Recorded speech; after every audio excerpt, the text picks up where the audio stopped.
ದೇಶಭಕ್ತಿಯ ಜಾಗರಣೆ ಆಗಬೇಕು ಅನ್ನೋ ಹಿನ್ನೆಲೆಯಲ್ಲಿ ತಿರಂಗ ಯಾತ್ರೆ ಹಮ್ಮಿಕೊಂಡಿದೆ. ಆ ತಿರಂಗವಿಗೆ ನಾವು ಮಾಡಬೇಕಾಗಿರ್ತಕ್ಕಂಥ ಕರ್ತವ್ಯದ ನೆನಪು ಮಾಡೋದಕ್ಕೆ ಈ ಒಂದು ತ್ರಿವರ್ಣ ಧ್ವಜ ಯಾತ್ರೆ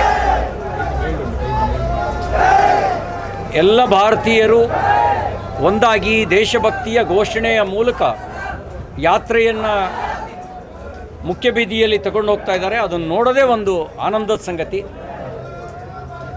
ಬ್ರಿಟಿಷರ ಕಾಲದಲ್ಲಿ ಈ ರೀತಿ ಧ್ವಜ ಹಿಡ್ಕೊಂಡು ಹೋದವ್ರ ಮೇಲೆ ದೇಶದ್ರೋಹದ ಮೊಕದ್ದಮೆಗಳನ್ನು ಹಾಕಿ ಅವರಿಗೆ ಜೈಲಿಗೆ ಹಾಕ್ತಿದ್ದು ಮಾತ್ರ ಅಲ್ಲ, ಅವರ ಮೇಲೆ ಗುಂಡಿನ ಮಳೆಗರೆದು ನರಮೇಧ ಮಾಡಿದ್ದು ಕೂಡ ಇತಿಹಾಸ.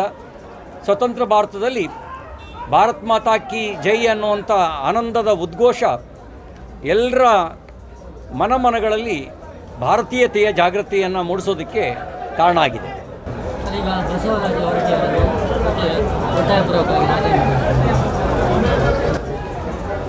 ನಾನು ಸೋಷಿಯಲ್ ಮೀಡಿಯಾ ಮೂಲಕ ನೋಡಿದೆ ಅವರು ರಾಜೀನಾಮೆ ಕೊಟ್ಟಿರೋದನ್ನು. ಸಭಾಪತಿ ಹುದ್ದೆ ಅದು ರಾಜಕೀಯ ಪಕ್ಷದ ಹುದ್ದೆ ಅಲ್ಲ. ವಿಧಾನ ಪರಿಷತ್ತು ಯಾವತ್ತೂ ವಿಸರ್ಜನೆಯಾಗದ ಶಾಶ್ವತವಾಗಿರ್ತಕ್ಕಂಥ ಮೇಲ್ಮನೆ ಅದು. ಅದಕ್ಕೆ ತನ್ನದೇ ಆದಂಥ ಪರಂಪರೆ ಇದೆ. ಕಾಂಗ್ರೆಸ್ ಪಕ್ಷ ಆ ಸಾಂವಿಧಾನಿಕ ಹುದ್ದೆಯನ್ನು ಪಕ್ಷದ ಬಲಾಬಲದ ವ್ಯಾಪ್ತಿಯೊಳಗೆ ತಂದು ನೋಡಿದ್ದು ದುರದೃಷ್ಟಕರ. ಸಂವಿಧಾನದ ಘನತೆ ಮತ್ತು ಗೌರವವನ್ನು ಎತ್ತಿ ಹಿಡಿಯೋದು ಅಂದರೆ ಸಾಂವಿಧಾನಿಕ ಹುದ್ದೆಗಳ ಮಹತ್ವವನ್ನು ರಕ್ಷಿಸೋದು ಕೂಡ ಒಂದು ಭಾಗ ಅನ್ನೋದನ್ನು ಕಾಂಗ್ರೆಸ್ ಮರೆತು ಬಿಟ್ಟಿದೆ. ಅವರ ಸಚಿವ ಸಂಪುಟದ ಪಟ್ಟಿಯೊಳಗಡೆ ಸಭಾಪತಿ, ಉಪಸಭಾಪತಿ, ವಿಧಾನಸಭಾ ಅಧ್ಯಕ್ಷ, ಉಪಾಧ್ಯಕ್ಷರ ಹೆಸರುಗಳನ್ನು ಪ್ರಕಟಿಸಿ ಸಾಂವಿಧಾನಿಕ ಹುದ್ದೆಯ ಘನತೆ ಗೌರವವನ್ನು ದುರ್ಬಲಗೊಳಿಸುವಂಥ ಕೆಲಸವನ್ನು ಕಾಂಗ್ರೆಸ್ ಮಾಡಿದ್ದು ದುರದೃಷ್ಟಕರ. ರಾಜೀನಾಮೆ ಕೊಟ್ಟಿರೋದನ್ನು ನಾನು ಕೇಳಿದ್ದೇನೆ. ನಾವು ಕೇಳ್ತೇವೆ ಯಾವ ಕಾರಣಕ್ಕೆ ರಾಜೀನಾಮೆ ಕೊಟ್ರಿ ಅಂತೇಳಿ. ಏನು ಹೇಳ್ತಾರೆ ನೋಡೋಣ. ಸರ್, ಇವಾಗ ನೀವು CJP ಪ್ರೊಟೆಸ್ಟ್ ಆಯ್ತಲ್ಲ ಸರ್, ಜನತರ ಅದರ ಬಗ್ಗೆ ನೀವು ಅಂತ ನಿಮ್ಮ ರಾಜ್ಯ ಸರ್ಕಾರ ಒಂದು FIR ಕೂಡ ಮಾಡಿತ್ತು. ಆದರೆ ನಿನ್ನೆ ಮೋಹನ್ ಭಾಗವತ್ ಅವರು ಹೇಳ್ತಾರೆ ಅವರು ಪ್ರೊಟೆಸ್ಟ್ ಮಾಡಿದವರೆಲ್ಲ ಅವರು ನಮ್ಮವರೆಲ್ಲ ಅಲ್ಲ. ನೀವು ಭಾಳ ಸ್ಪಷ್ಟ. CJP ಪ್ರೊಟೆಸ್ಟ್ನ ವಿರೋಧಿಸಿಲ್ಲ. ಪ್ರೊಟೆಸ್ಟ್ನ ನೆಪದಲ್ಲಿ ದೇಶದ್ರೋಹದ ಚಟುವಟಿಕೆ ನಡೆಸಿದ್ರಲ್ಲ ಕೆಲವರು, ಅದನ್ನು ವಿರೋಧಿಸಿದ್ದೀನಿ. ನಾನು ಚಳವಳಿಯಿಂದ ಬಂದವನು. ನಾವು ಪ್ರತಿಭಟನೆಯನ್ನು ವಿರೋಧಿಸಿಲ್ಲ. ಪ್ರತಿಭಟನೆ ಸಂವಾದದ ಒಂದು ಭಾಗ ಅನ್ನೋದನ್ನು ಮಾನ್ಯ ಸರಸಂಘ ಚಾಲಕರು ಹೇಳಿದ್ದನ್ನು ನಾನು ಗಮನಿಸಿದ್ದೇನೆ. ಪ್ರತಿಭಟನೆ ತಪ್ಪಲ್ಲ, ಚಳುವಳಿಗಳು ತಪ್ಪಲ್ಲ. ಚಳುವಳಿ ಕನ್ಸ್ಟ್ರಕ್ಟಿವ್ ಆಗಿರಬೇಕು, ಡಿಸ್ಟ್ರಕ್ಟಿವ್ ಆಗಿರಬಾರ್ದು. ಅಷ್ಟೇ ನಮ್ಮ ಉದ್ದೇಶ ಇರೋದು. ಈಗ ಚಳುವಳಿಯ ನೆಪದಲ್ಲಿ ನಮ್ಮ ಸೈನಿಕರನ್ನು ಅಪಮಾನ ಮಾಡೋದು, ಪ್ರಧಾನಮಂತ್ರಿಯನ್ನು ಕೆಟ್ಟ ಶಬ್ದಗಳಲ್ಲಿ ಬೈಯೋದು ಚಳುವಳಿಯ ಉದ್ದೇಶವನ್ನೇ ವಿಫಲಗೊಳಿಸುತ್ತೆ.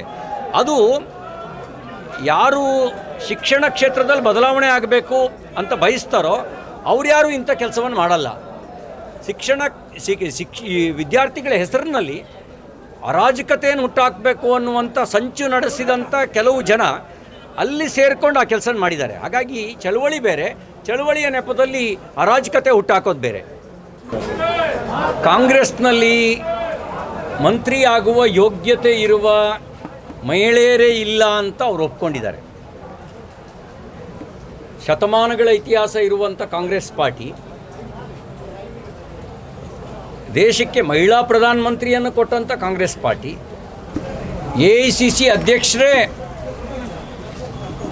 ಸೋನಿಯಾ ಗಾಂಧಿಯವ್ರನ್ನ ಕೇಳಬೇಕು ಅಂತ ತಲೆಬಾಗಿಸುವಂಥ ಕಾಂಗ್ರೆಸ್ ಪಾರ್ಟಿ, ಸಂಪುಟದಲ್ಲಿ 33% ಹೋಗಲಿ ಒಬ್ಬ ಮಹಿಳೆಗೂ ಸ್ಥಾನ ಕೊಡೋಕ್ಕಾಗದೇ ಇರುವಂಥ ನೀತಿ, ಹೇಳೋದೊಂದು ಮಾಡೋದೊಂದು ಅನ್ನೋದಕ್ಕೆ ಇದಕ್ಕಿಂತ ಇನ್ಯಾವ ಸಾಕ್ಷಿ ಬೇಕು ನಿಮಗೆ? ಮಹಿಳಾ ಸಬಲೀಕರಣ ಅನ್ನೋದು ಕೇವಲ ಅವರದ್ದು ರಾಜಕೀಯ ಘೋಷಣೆ ಮಾತ್ರ. ಅಧಿಕಾರ ಕೊಡಬೇಕಾದ್ರೆ ಮಹಿಳೆಯರಿಗೆ ಸ್ಥಾನ ಇಲ್ಲ. ಮಹಿಳೆಯರ ಬಗ್ಗೆ ಯೋಚಿಸಬೇಕು. ಸುದ್ದಿ ಚಾನಲ್, ಕ್ಷಣ ಕ್ಷಣದ ಸುದ್ದಿಗಾಗಿ. ಅತ್ತೆ, ಇದು ನನ್ನ ಬರ್ಡೇ ಗಿಫ್ಟ್. ಇದೆಲ್ಲ ಜೀವನದಲ್ಲಿ ನನಗೋಸ್ಕರ ತಗೊಂಡ್ಬಂದಿದ್ದಾರೆ. ನಿನ್ ಮೇಲೆ ತುಂಬಾ ಚೆನ್ನಾಗಿ ಕಾಣುತ್ತೆ. ಇದು ತುಂಬಾ ಚೆನ್ನಾಗಿದೆ ಅಲ್ವಾ? ತುಂಬ ಚೆನ್ನಾಗಿದೆ.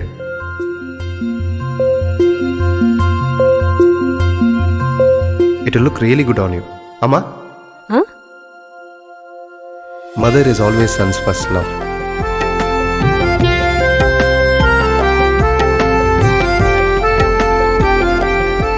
ಪ್ರತಿ ಪೀಳಿಗೆಯ ಪ್ರೀತಿಯ ಮಳಿಗೆ GL ಆಚಾರ್ಯ ಜುವೆಲ್ಲರ್ಸ್.